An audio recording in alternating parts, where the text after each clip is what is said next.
마태복음 9장 27에서 38절 말씀입니다. 예수께서 거기에서 떠나가실새 두 맹인이 따라오며 소리질러 이르되 다윗의 자손이여 우리를 불쌍히 여기소서. 하더니 예수께서 집에 들어가시매 맹인들이 그에게 나아오거늘 예수께서 이르시되 내가 능히 이 일 할 줄을 믿느냐. 대답하되 주여 그러하오이다. 하니 이에 예수께서 그들의 눈을 만지시며 이르시되 너희 믿음대로 되라. 하시니 그 눈들이 밝아진지라. 예수께서 엄히 경고하시되 삼가 아무에게도 알리지 말라. 하셨으나 그들이 나가서 예수의 소문을 그 온 땅에 퍼뜨리니라. 사랑하는 형제 여러분, 5월 14일 토요일 저녁 묵상에 오신 것을 환영합니다. 예수님께서 천국의 법 산상수훈을 선포하신 후에 왕의 권능을 계속적인 기적들로 행하심으로써 천국이 어떤 나라인지 예수님의 통치가 어떤 것인지를 엿보게 하시는 중이십니다. 예수님은 12회 혈루증 여인도 구원을 바라고 옷깃 만지는 것으로서 고침받게 하시고요. 야이로의 딸 12살 소녀는 죽었지만 소생시키셨습니다. 그에 이어 계속해서 권능을 베푸시는 것들이 34절까지 연속되고 35에서 38절은 하나님 나라 건국의 전체적 양상을 보여주십니다. 먼저 27절 예수께서 거기에서 떠나가실 때 야이로의 집에서 떠나가실 때에 두 맹인이 따라오면서 다윗의 자손이여 우리를 불쌍히 여기소서라고 했죠. 다윗의 자손은 그 당시에 오실 메시아를 의미하는 관용어였습니다.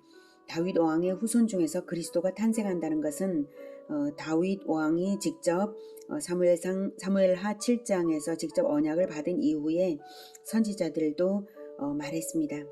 그것을 이스라엘 전체가 잘 알고 있었습니다. 선지자의 예언을 확인해 볼게요. 이사야 11장 1에서 5절 이새의 줄기에서 한 싹이 나며 그 뿌리에서 한 가지가 나서 결실할 것이요. 여기서 이새는 다윗 왕의 아버지입니다. 그래서 다윗 왕의 후손으로 난다는 뜻이죠.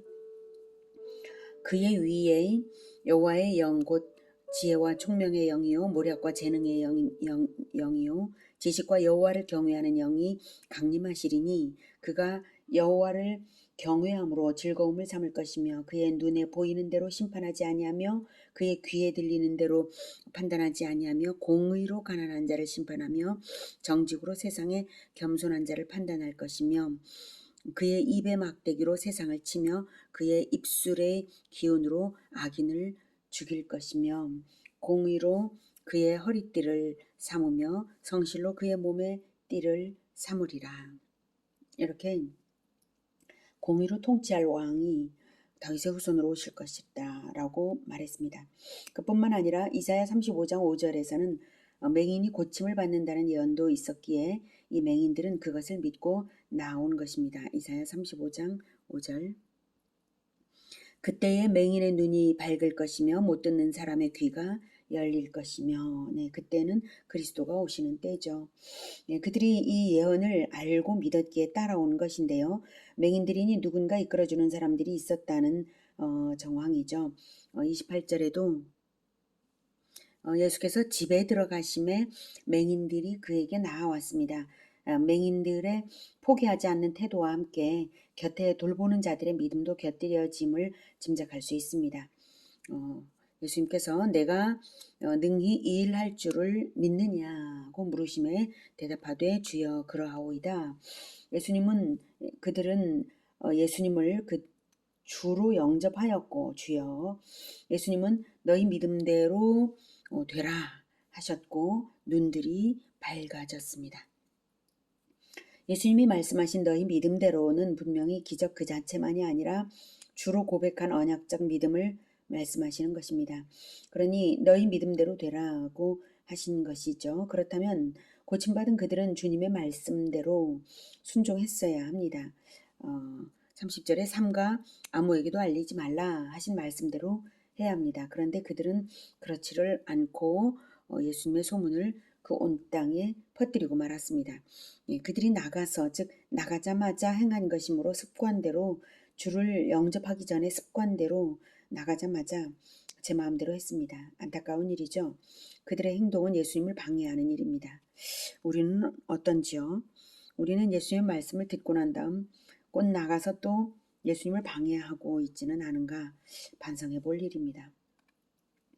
예수님이 다윗의 자손인 것은 맞는데요. 정치적 해방자가 될 다윗의 자손이 아니라 영원한 나라를 세울 그리스도이시기 때문에 정치혁명가로 인식되는 것을 피하고자 하셨습니다. 그리스도를 따라 삶이 변해야 영원한 나라인 것이지 이적을 신기해하면서 몰려다니는 것이 진정한 것이 아니기 때문입니다. 그런 신앙 풍조 자체도 문제이고 또한 종교 지도자들의 시기심 발동 위험도 있었습니다. 그러면 복음 사역은 크게 방해를 받게 될 것은 뻔한 일입니다. 예수님은 이적이 소문나는 것을 원하지 않으시고 사람이 변화되기를 원하십니다.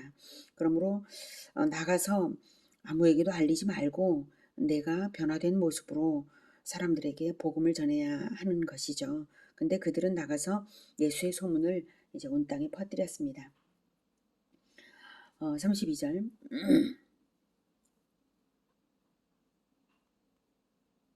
그들이 나갈 때에 귀신 들려 말 못하는 사람을 예수께 데려오니 귀신이 쫓겨나고 말 못하는 사람이 말하거늘 무리가 놀랍게 여겨 이르되 이스라엘 가운데서 이런 일을 본 적이 없다.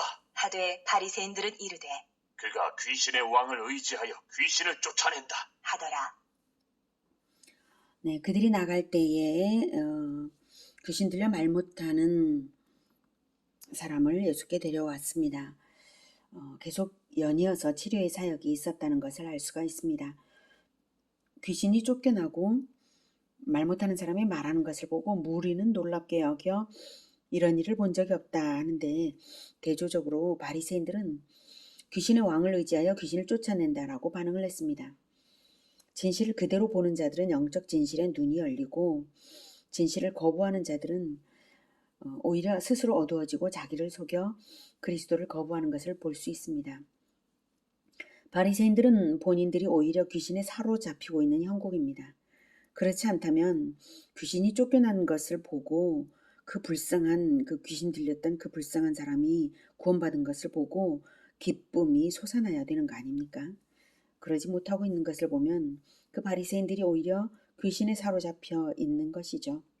35절 예수께서 모든 도시와 마을에 두루 다니사 그들의 회당에서 가르치시며 천국 복음을 전파하시며 모든 병과 모든 약한 것을 고치시니라.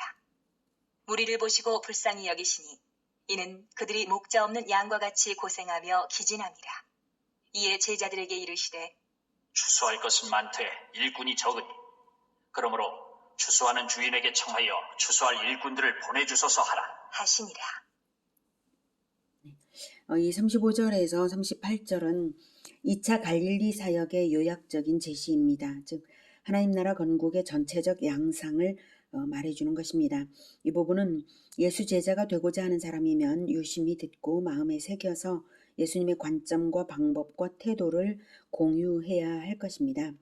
35절 예수께서 모든 도시와 마을에 두루 다니사 그들의 회당에서 가르치시며 천국 복음을 전파하시며 모든 병과 모든 약한 것을 고치시니라. 예, 하나님 나라 건국의 영역은 모든 도시와 마을입니다. 가르치는 현장은 그들의 회당, 즉 유대인의 회당이죠. 회당에서만 가르치신 것은 아니시고요. 바닷가에서도 평지에서도 가르치셨는데 회당에서도 가르치실 기회를 당연히 활용하신 것입니다. 사도 바울은 선교의 규례로서 새로운 선교지로 가면 먼저는 유대인의 회당에서 가르치고요. 그 다음으로는 헬라인에게 가르쳤습니다. 강가에서도 가르치고 집에서도 가르치고요. 사역을 대별하면 가르침과 복음 전파와 그리고 고치시는 사역입니다. 36절에 무리를 보시고 불쌍히 여기시니 이는 그들이 목자 없는 양과 같이 고생하며 기진함이라. 사역의 마음은 목자 없음을 불쌍히 여기는 마음입니다. 우리가 이 마음을 가질 때에 비로소 그들의 선한 목자가 될 수 있습니다.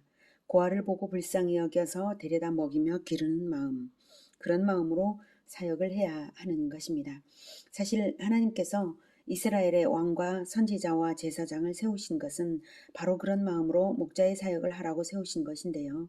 과거 역사 속에서 이스라엘은 선지자들을 죽여버렸고 왕들은 우상 숭배로 왕국을 잃었고 제사장만 남았지만 제사장은 종교 장사꾼으로 전락되어 있었어요. 이스라엘은 목자 없는 양떼였습니다. 통치 원리도 생활 원리도 잃고 어떻게 살아야 할지 몰라 헤매는 무리였습니다. 그래서 불쌍히 여기셔서 예수님께서 직접 목자가 되어주시기 위해서 오신 것입니다. 37, 38.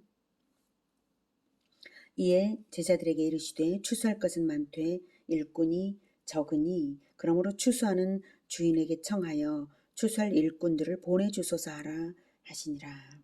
네, 추수할 것은 많되 일꾼이 적다 하고 하신 것은 추수밭을 보듯 시급해진 농부와 같은 마음으로 이스라엘을 보시고 하신 말씀이십니다. 방금은 불쌍히 여겨 돌봐주실 때는 목자 없는 양떼처럼 보신 것인데요. 시급하게 일해야 한다는 점에서는 추수밭을 보는 농부의 마음이어야 합니다. 한시도 쉴 틈이 없고 손발이 빠르게 움직여질 뿐만 아니라 함께 일할 일꾼을 간절히 구하는 마음입니다.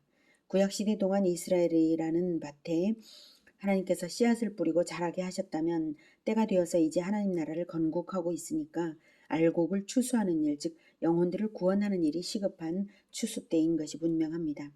그리스도께서 나타나시자 수많은 무리가 따르고 고침받아야 할 사람들이 잇따라오고 구원받기 위하여 나아오는 것을 보면 알곡을 모아드릴 때가 이미 되었다는 것을 알 수 있는 것이죠. 혼자서 일할 수가 없습니다. 김매기는 오늘 다 못하면 내일 할 수도 있지만 추수는 그렇지 않거든요. 곡식들의 성장기와는 달리 하루가 다르게 곡식대가 고개를 숙이므로 이제 곧 추수하지 않으면 쓰러져 버릴 것입니다. 쓰러져 가기 전에 모든 사람들이 달려들어서 일시에 추수를 완수해야 합니다. 추수일도 단순하지가 않죠. 베고 단으로 묶고 나르고 타작을 하고 곡식을 담고 여러 과정과 일이 한꺼번에 이루어지는 최종 과정입니다. 그러니 다양한 일꾼들이 필요합니다. 그러므로 추수하는 주인에게 청하여 추수할 일꾼들을 보내주소서 하라 하셨습니다. 바로 이 시급한 마음으로 하나님의 그 농부의 마음에 연합된 자는 이렇게 기도할 것입니다. 추수할 주인은 하나님이십니다. 하나님 나라를 건국하는 일꾼들은 영혼의 추수밭을 보면서 매우 다급한 시점인 것과 할 일의 방대함을 발견하며 또한 추수의 결과로 얻을 풍성한 결실을 기대하는 열심으로 일꾼을 보내달라고 요청해야 옳습니다. 그렇게 요청하는 사람은 천국 건국의 비전을 보고 있기 때문에 요청할 것이고요. 스스로 이미 천국 건국의 일꾼이 되어 있을 것입니다. 여러분은 천국 건국의 비전을 보십니까? 인생에 여러 가지 소망이 있지만 모든 그리스도인들은 세상 소망만 아니라 천국 건국 비전을 가져야 합니다.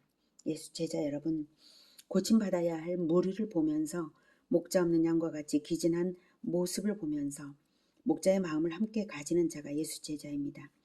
영혼의 추수밭을 보면서 추수 주인의 마음으로 간절한 마음으로 일하러 가는 자들이 예수 제자입니다.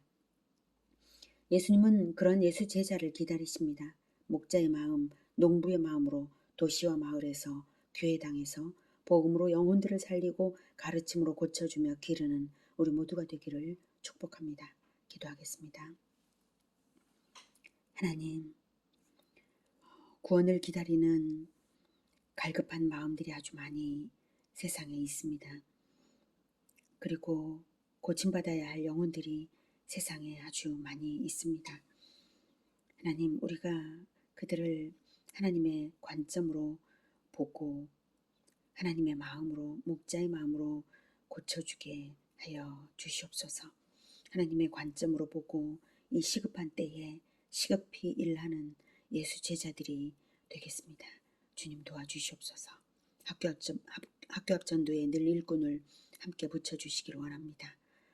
신학원을 세우고자 합니다. 예수 제자들이 양성되어야 하오니 하나님 추수할 일꾼들이 많이 양성되게 주님 도와주시옵소서. 이 시급한 때에, 이 갈급한 때에 목자 없는 양들 하나님 다 고쳐주시기를, 우리를 사용하여 주시기를 간절히 원합니다. 인도하여 주시옵소서. 예수님의 이름으로 기도드립니다. 아멘. 이어지는 시간은 개인 기도 시간입니다.